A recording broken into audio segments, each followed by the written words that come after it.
Validate feelings, but only validate actions that line up with Scripture. Sometimes we find ourselves tested in this principle, especially if we're people pleasers. In today's video, we're going to look at some typical scenarios where this principle might become difficult.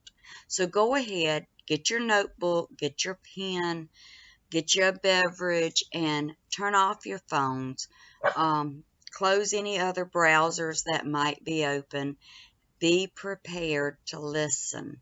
And remember what we do as we're beginning to listen? We rub our ears so it centers our energy and opens us up for understanding. I look forward to seeing you soon. Hello, everyone, and welcome to today's message. I am so honored that you have chosen to spend your time here with me today.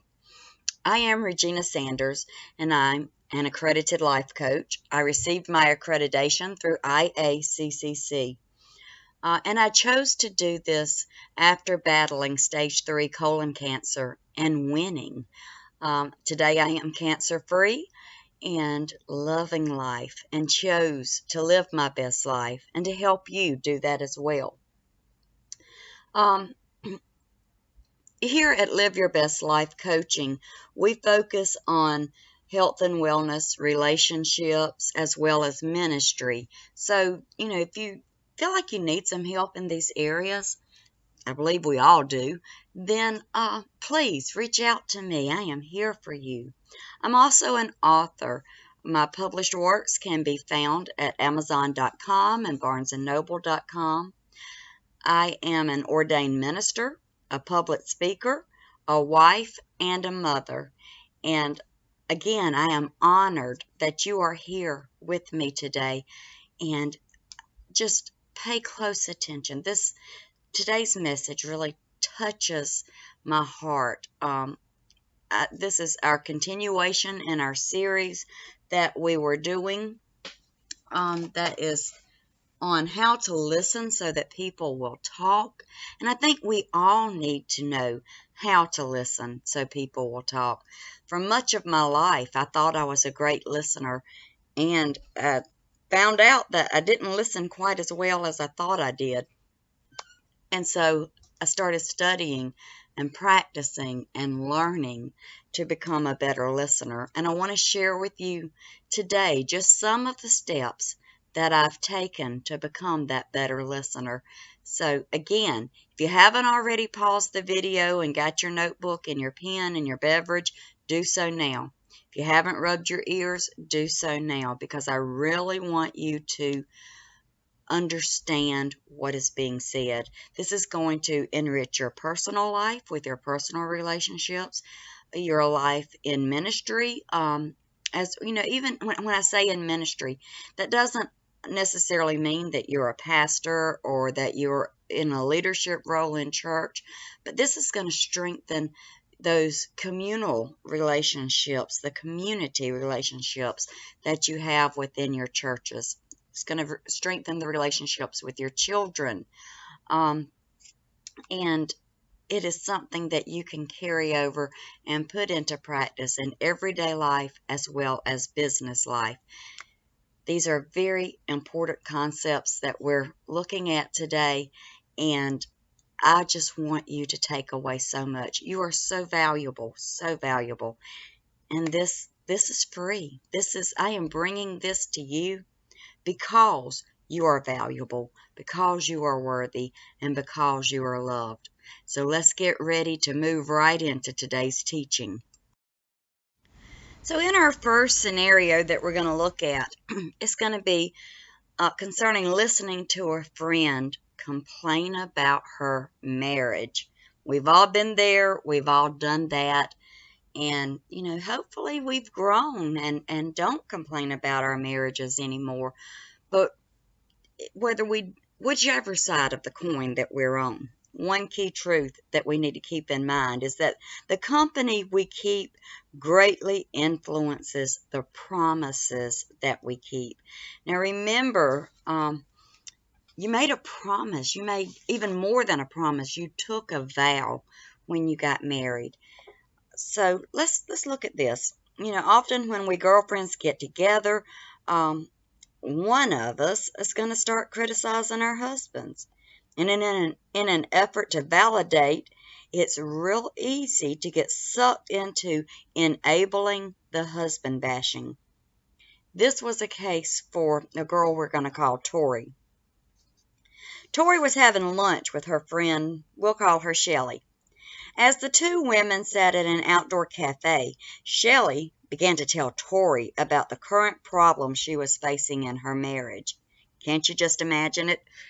Shelley shot accusations against her husband out of her mouth faster than Tori could even keep up with them. And Tori felt sorry for her friend. Her compassionate heart just went out to her friend. And as the two ate lunch, they cried together about the fact that Shelley's husband was being such a jerk. So later that afternoon, Tori was reflecting back and praying for her friend. Sure, in many ways, Shelley's husband was wrong. But when Tori thought further and prayed more about this, she realized that Shelley herself was contributing to the problem by enabling her husband's addictions. So as Tori thought and prayed, she realized that she could have validated Shelley's feelings while still directing her toward truth. So after this enlightening thought, the next time one of Tori's friends shared a marital problem, the conversation went very differently. Let's look at the next scenario with Tori. We're going to call this friend Leslie. When Leslie opened up about her marriage problems, Tori listened empathetically. She validated that the situation was rough, but then she posed the question, Leslie, that must feel very discouraging. But what are you doing to encourage your husband? Are you praying for him? Is there anything that you could do differently? Her sensitive questions prompted some introspection on Leslie's part, and the results were phenomenal. Leslie decided to put more effort into her marriage. She began praying faithfully for her husband and speaking affirmations to him daily. Tori and Leslie's friendship is still very strong, but Tori didn't stoop to join in husband bashing this time. Instead, she validated feelings and then gently challenged her friend to value her husband by praying for him and by encouraging him. So, 4 takeaways that we can get here. Instead of joining in on the husband bashing, listen empathetically. Validate the situation just as Tori did with Leslie. Pose questions. Did you notice how when Tori and Leslie were talking, Tori asked Leslie specifically, what are you doing to encourage your husband? Are you praying for him? Is there anything that you could do differently?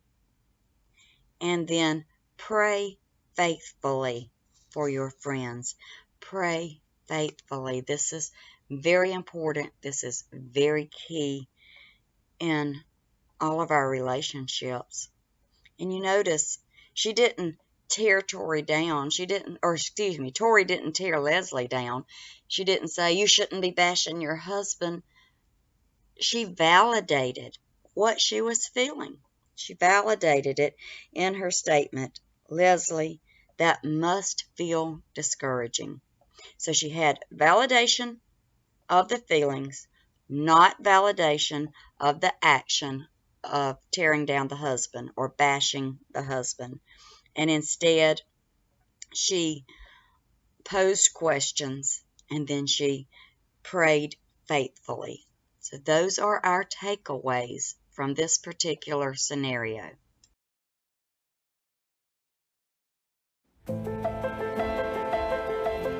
What started for me as a journey of weight loss and energy and performance very quickly evolved into simply quality of life. My name is Maura Lustig, and I live in Peterborough, Ontario with my husband, Dr. Jeff Lustig. We joined in 2008. My previous career, I was a certified financial planner. I actually decided to leave that and went more into life coaching. As much as I loved what I was doing coaching people, the pounds had crept up over the years. I wasn't feeling my best. I was starting to worry about getting old. I was watching other women my age. There were a lot of people developing health challenges, and I felt it was Russian roulette. When would it be my turn? I was worried. People waste so much time trying to figure out whether they should at least try something or not because they're afraid of change. And thankfully, I didn't wait any longer. And I would say to my friend, you have nothing to lose and everything to gain by putting this wonderful system in your body. Your body, as you age, needs additional support to be able to fire on all cylinders like you did when you were 20. I am not the person I was when I started. I meet other women my age, and I know that I feel at least 10 years younger than them. I believe you can be your best at any age. You have to make the decisions that will support it. And Isagenix is the answer.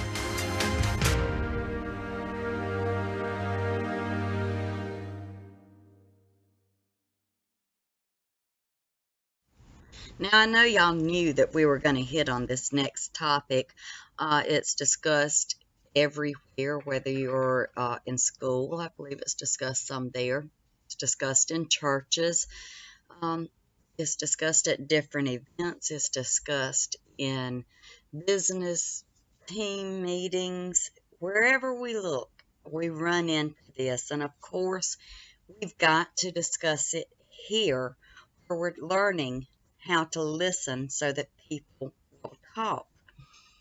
In learning how to listen so that people will talk, we want to make sure we're not encouraging them to gossip, because we don't want to listen to gossip. Listening to gossip is wrong. Relational wisdom from Proverbs teaches us that just as gossip is wrong, so is listening to the gossip. So whoever utters slander is a fool. That's what Proverbs chapter 10, verse 18 tells us. Gossip betrays confidence, so avoid anyone who talks too much. Proverbs chapter 20, verse 19. So look, a group of friends gathers at a local coffee shop, and in between sipping lattes, the conversation turns to a mutual acquaintance. What begins as genuine concern takes a turn for the worst and becomes gossip. I've seen it happen time and time again. Even in the giving of prayer requests, we have to be careful. Are we sharing this request so that our prayer partner will join with us, partnering in prayer for this need, for this individual? Or are we gossiping in disguise of giving a prayer request? Think about that.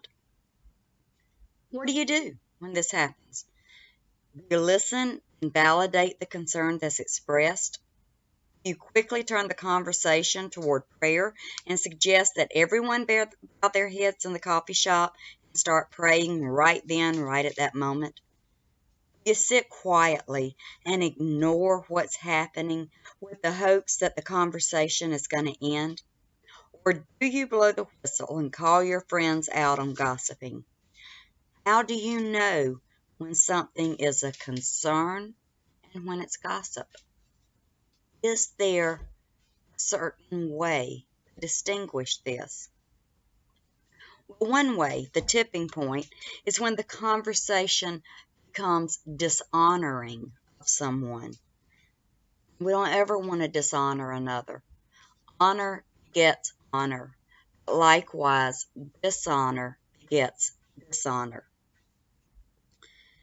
I know you've witnessed it time and time again. There's a group of ladies in church working on a project, or maybe even at work working on a project or at a social function, and one lady says, "Hey, have you met Daphne?" Daphne is a fictitious name. But the conversation goes on. "She's kind of weird, isn't she?" Now, how would you reply to this? One way you could reply would be, "Yes, I have met Daphne, and I really like her." Your radar should go up when you hear something that is dishonoring to someone. This is your cue.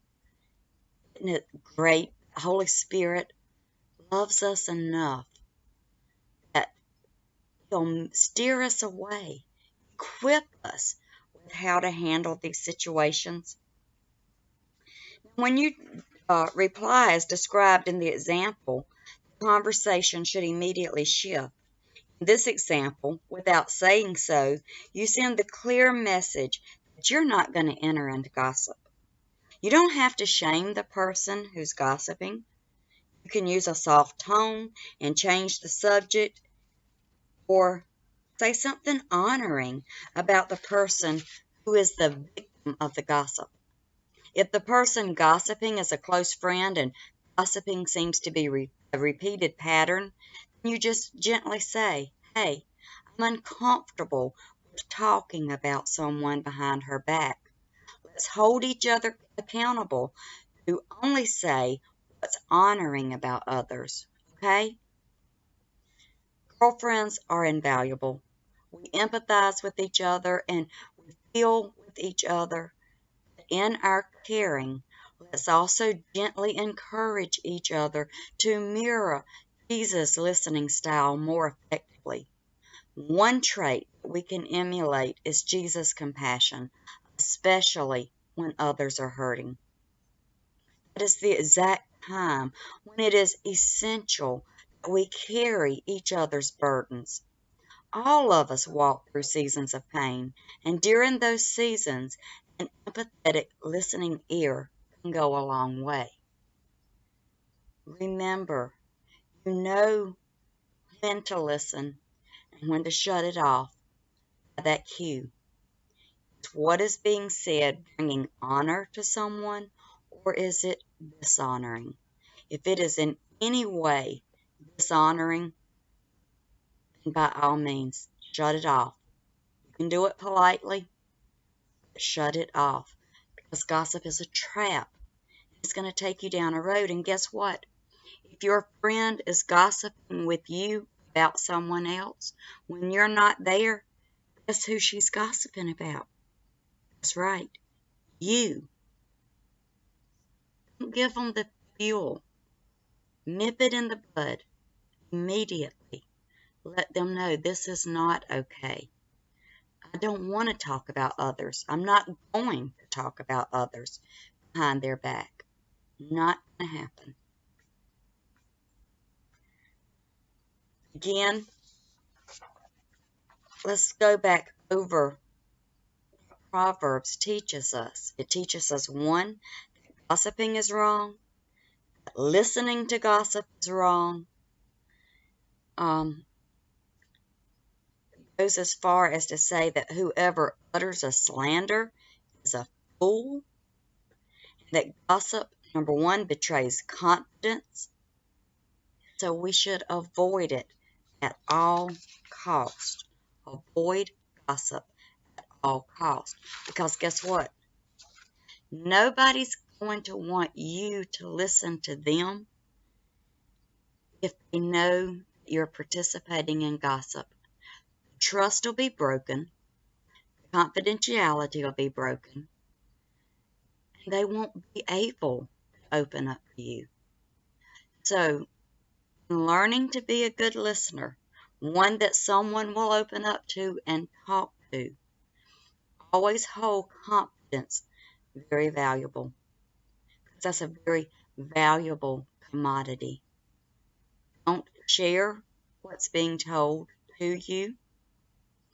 Empathize with those that are talking to you. Help them. And if they're gossiping, nip it in the bud immediately. Right, y'all knew we were going to do it. We always have homework, right? So, in this homework, we're going to practice listening to others. I want you to plan a coffee date with a friend. On the way, plan a specific question that you're going to ask your friend about a stressful situation in her life. And as you drive to meet her, ask God to help you to listen empathetically. Ask specifically, what is it that I can do to support you? Later, after you've left your friend, reflect on the time that you had with her. Go home and read Hebrews chapter 4, verse 15. What did you notice about yourself during this exercise? What did you learn about your friend? What did you learn about empathy? Write down your thoughts. Again, read Hebrews chapter 4, verse 15.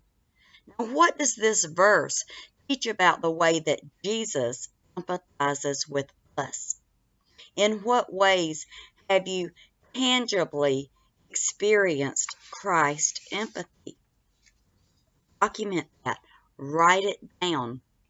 This is your homework. If you don't mind, share with us. Come back to this post and find it on YouTube and leave your answers in the comment. Find it on Facebook, leave your answers in the comment. Message me privately, whichever way you want to do it. If you're not comfortable sharing, that's fine.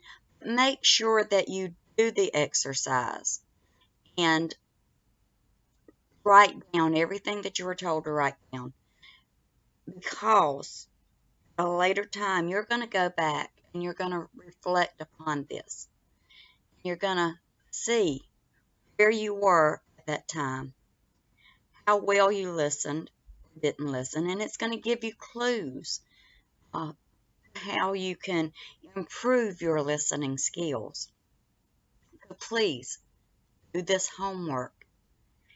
Not for my benefit that you do it, it's for your own benefit, because knowledge doesn't bring results.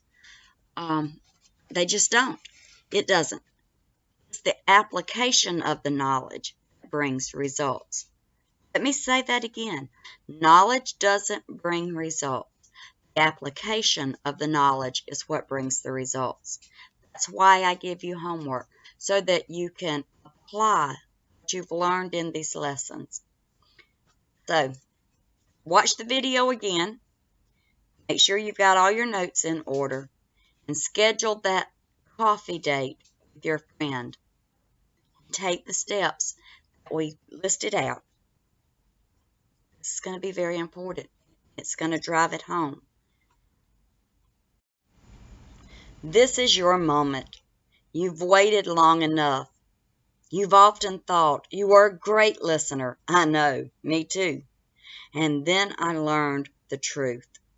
So I want to invite you today to work with me, to learn to become a listener that people want to talk to, that people desire to talk to.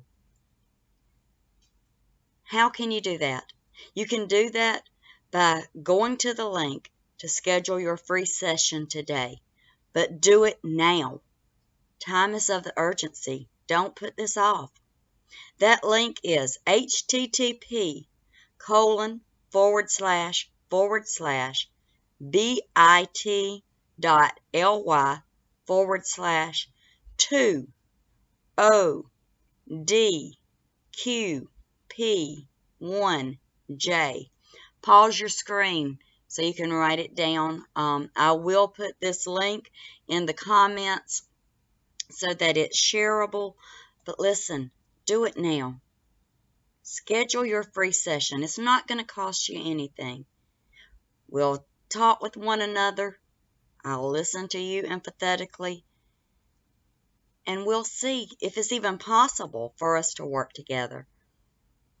And if it is, then I look forward to being your coach and to helping you learn to become a listener that people will want to talk to.